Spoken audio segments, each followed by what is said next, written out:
Là, j'ai envie de te proposer de te plonger dans une histoire, en espérant qu'elle fasse écho à ce que toi-même tu as traversé. Cette année 2020 a été, sans grande surprise, très difficile et douloureuse pour plein de raisons différentes. Et comme je pense que c'est une expérience qui est commune, j'ai eu envie et besoin d'en faire une histoire et de te la partager. Donc je t'invite à fermer les yeux, à te concentrer sur ce que tu entends. Et prépare-toi pour ce qui est un petit peu mon compte à moi de l'année 2020.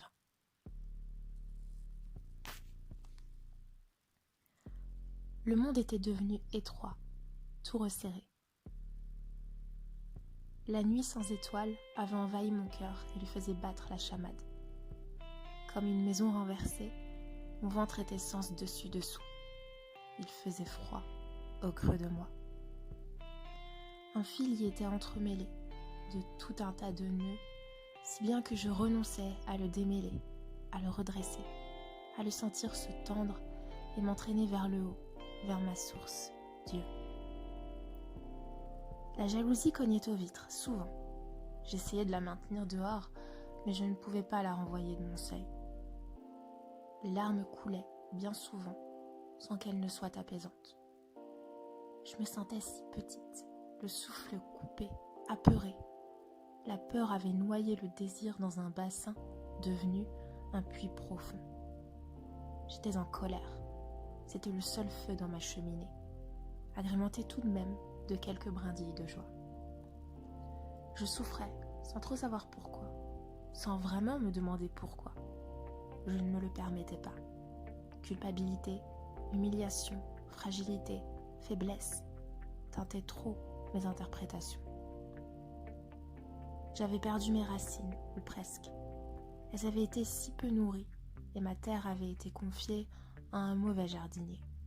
Je ne pouvais pas supporter de le voir s'acharner sur mes plantes, les maltraiter, et pour autant, je ne parvenais pas à le renvoyer.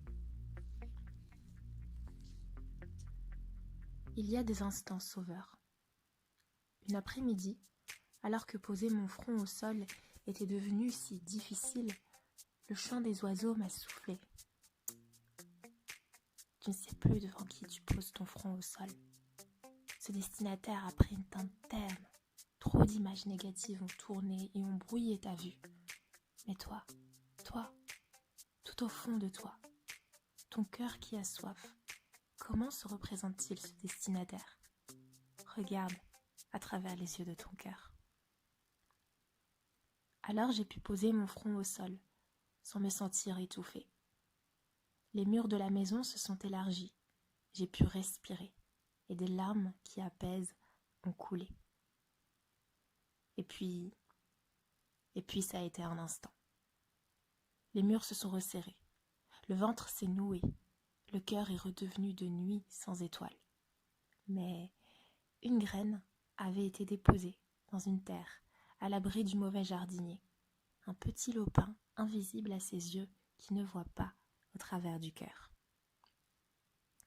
Et puis, il y a eu cette alarme qui n'a cessé de sonner. Ce réveil qui semblait imposer un matin sans fin. Au début, je me suis dit qu'il était détraqué et que décidément ma maison avait perdu la raison. Mais elle ne faisait que résonner au diapason de ce fil entremêlé qui se tortillait, tentait de se dénouer. Alors j'ai finalement écouté cette alarme sans chercher à l'éteindre. J'ai fait comme si c'était tout le temps le matin. J'ai regardé mon visage et je l'ai trouvé vieilli. J'ai cru trouver un cheveu de neige dans ma chevelure. J'ai eu peur de vieillir, peur de n'avoir pas le temps. En fait, mon miroir me montrait que je négligeais mon temps, que j'étais jeune, mais que je vivais comme si les années allaient se tarir, que j'avais renoncé. Devant le miroir, j'ai dit non à ce reflet. Je me suis donné de l'amour, ça rajeunit. Après tout, c'est de l'amour que la vie naît. Alors peut-être que se donner de l'amour, c'est se permettre de renaître. J'ai pris le temps, tout le temps nécessaire. J'ai regardé mon corps, je l'ai nourri. J'ai regardé ma peau et l'ai nourrie. Petit à petit, l'humeur à fleur de peau s'est calmée. J'ai laissé couler ma peine sous l'eau. Je me suis plongée sous l'eau en écoutant le chant des oiseaux me dire « Tu ne vas pas te noyer ». Je me suis choisie. J'ai préféré vivre ces matins, quitte à ce qu'ils me fassent quitter la route, quitte à ce que mon navire chavire et soit forcé de changer de bord. Mais c'était douloureux toujours. La maison était si étroite. Et un soir, il y a eu une effraction dans la maison. Il y a eu un énorme rayon de soleil. Il a envahi toute la place, tout l'espace. La maison étroite, le cœur de nuit n'y ont rien compris, ont perdu leur froideur. Le soleil a baigné la maison, et le jardin, et le bassin qui était devenu un puits.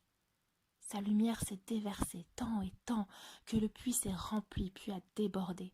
Les désirs sont remontés. Il flottait au-dessus du bain de soleil. Des larmes ont coulé, les larmes des tréfonds de quand une vérité a été touchée. C'était beau, si éblouissant que j'en ai fermé les yeux. C'était si beau que c'en est devenu violent. Alors sous mes paupières, la colère s'est enflammée. La cheminée a rivalisé avec le soleil. Elle s'était faite rage, elle voulait tout brûler. Quel était ce soleil qui se permettait de faire intrusion dans la maison? De quel droit? Il fallait protéger la maison. C'était bien trop chaud pour une si petite surface. Et puis ce n'était pas si mal une petite maison. C'était un abri, un cocon. Avec ce soleil, on voyait trop les fissures sur les murs. Qu'il s'en aille. C'était impressionnant tout ce feu. Mais il a bien fallu qu'il se calme. Il ne pouvait pas prendre le risque d'enflammer ce qu'il voulait protéger. Le soleil s'est couché, laissant place à la nuit. Mais il ne s'avouait pas vaincu. Alors il laissa une petite raie de lumière qu'on ne pouvait voir qu'en se penchant un peu tout près de la bibliothèque qui avait pris la poussière. Et il souriait en s'en allant, se promettant de revenir. Il était tombé amoureux de la nuit et comptait bien la convaincre de leur compatibilité et lui offrir quelques étoiles. Et puis, un autre soir, il y a eu la tempête. L'arbre a été renversé, déraciné. Il est tombé sur la maison, juste sur la cheminée, et le feu a commencé à le consumer. Alors le réveil fou est devenu une alarme incendie qui hurlait, hurlait, hurlait. Encore dans le sommeil, comme une somnambule, j'ai déambulé jusqu'à mon arbre enflammé. Avec l'eau qui m'avait immergée, mais qui n'avait pas réussi à me noyer, j'ai éteint le feu. Puis j'ai ouvert les yeux, me suis réveillée. J'ai regardé mon arbre et ses racines asséchées. Je l'ai regardé. Sans un mot, je lui ai promis de le replanter, d'en prendre le plus grand soin. Sous mes paupières, j'avais cette image de cet arbre, bien enraciné, la cime bien haute, les branches dansant avec le vent et protégeant le chant des oiseaux. Le jardinier devait arriver le lendemain matin. J'ai attendu, je n'ai pas dormi. Mon feu furieux et désolé de l'accident ne cessait de me répéter. « C'était un accident, je t'assure. Je n'ai jamais voulu abîmer ta demeure. » Il voulait maintenant dévorer le jardinier, n'en faire qu'une flambée. Je l'ai calmé, lui expliqué qu'il valait mieux le congédier simplement et prendre soin de l'arbre, que c'était la priorité, notre arbre, et que la plus belle revanche serait qu'il soit si beau qu'il en nargue ce jardinier incompétent. Le matin venu, le jardinier a toqué à la porte plusieurs fois. Je ne voulais pas ouvrir, même pas le voir. Il est revenu une seconde fois. Cette fois, j'ai entrebâillé la porte. Il a parlé doucement, puis rudement, puis doucement, puis rudement. J'en ai perdu la tête, ne sachant que faire. L'alarme incendie s'est déclenchée à nouveau. Pourtant, pas de feu en vue. Elle ne s'arrêtait pas, faisait juste quelques brèves. Alors j'en ai eu assez de cette petite maison si étroite. J'ai saisi le téléphone et forcé les murs de ma maison à se pousser pour accueillir une voix amie. Elle m'a parlé et ça ressemblait au chant des oiseaux. Ça ressemblait au murmure du vent dans les branches de l'arbre. Cet arbre, avant le jardinier, quand il était encore beau et enraciné. Ça ressemblait au bruissement de la graine germée qui poussait dans le lopin de terre secret près du sol où ma tête s'était posée. Ça ressemblait au son des clapotis de l'eau dans laquelle je ne m'étais pas noyée. Ça ressemblait au crépitement du feu quand il restait sagement dans sa cheminée. Et même l'alarme s'était mise au diapason de cette voix amie qui faisait une douce mélodie. Alors j'ai souri au fond de moi, un peu comme le soleil avait souri. La nuit de mon cœur a vu ce sourire et a repensé au soleil. Elle s'est surprise à sourire, elle aussi, à souhaiter le revoir et lui montrer que s'il avait ses étoiles à lui offrir, elle avait, elle, la lune comme présent. Qu'elle aussi avait des choses à partager. Avant que le jardinier ne revienne, je me suis levée et griffonné quelques mots sur une note accrochée sur la porte d'entrée. Ne revenez jamais plus. Je m'occuperai de mon jardin moi-même, puis la confierai à des mains plus soigneuses. Merci de m'avoir appris à quoi ressemblent des racines asséchées. Je n'oublierai pas, et je ne veux plus revoir ça. Le jardinier a juste dit « et a rebroussé chemin. J'ignorais ce qu'il en avait pensé, mais ce n'était plus important. Et après, petit à petit, j'ai rassemblé mes forces pour porter l'arbre et le replanter dans le jardin. Le réveil ne sonnait plus toute la journée, mais j'ai quand même pris soin d'avoir mes matins, de me donner de l'amour. C'était dur, c'était lourd, mais je me rapprochais du but. À mesure que j'avançais, je me suis rendu compte que je ne pouvais pas le porter tout seul, cet arbre. Alors j'ai vu des annonces passer. Des voix amies m'ont conseillé sur la démarche à suivre. Des jardiniers sont passés pour présenter leurs services. Ils n'avaient pas la démarche lourde de l'ancien jardinier. Ils aimaient rire et que l'air soit léger, et ils aimaient partager de leur savoir. Le faire circuler comme un don.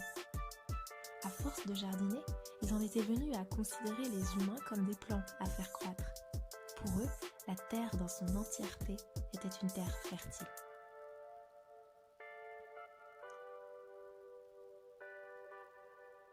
Pour eux, le monde dans son entièreté était une terre fertile. Alors, à force de les côtoyer, d'écouter leurs leçons passionnées de jardinage, j'ai fini par adopter leur regard. L'arbre a pu se relever, se redresser. Les oiseaux ont chanté de plus belle. À force de me voir me démener, porter cet arbre de toutes mes forces avec mes petits bras menus, à force d'entendre la voix joviale des nouveaux jardiniers faire vibrer et chatouiller les fenêtres, les murs de la maison ont commencé à se pousser, à s'assouplir. La maison s'est faite plus spacieuse. Et une nuit, des larmes qui apaisent ont coulé et un sourire aussi grand que celui du soleil s'est posé sur ma nuit. J'avais invité des conteuses dans mon jardin. On formait un petit cercle sous l'arbre. Ses racines, touchées par leurs mots, s'étaient enfoncées dans la terre. Elles creusaient profondément. Les contes étaient si beaux que mes larmes avaient coulé et hydraté ses racines. Mes larmes mêlées à celles des membres de ce groupe qui écoutaient. Alors les racines ont cessé d'être sèches et se sont coulées sous la terre loin, loin. Elles voulaient s'ancrer. Au-dessus des griots, le soleil et la nuit se sont mariés. Le temps s'est arrêté. Mon cœur s'est fait encre. Alors je suis rentrée dans ma maison, spacieuse. Je me suis assise au bureau et j'ai posé ces mots.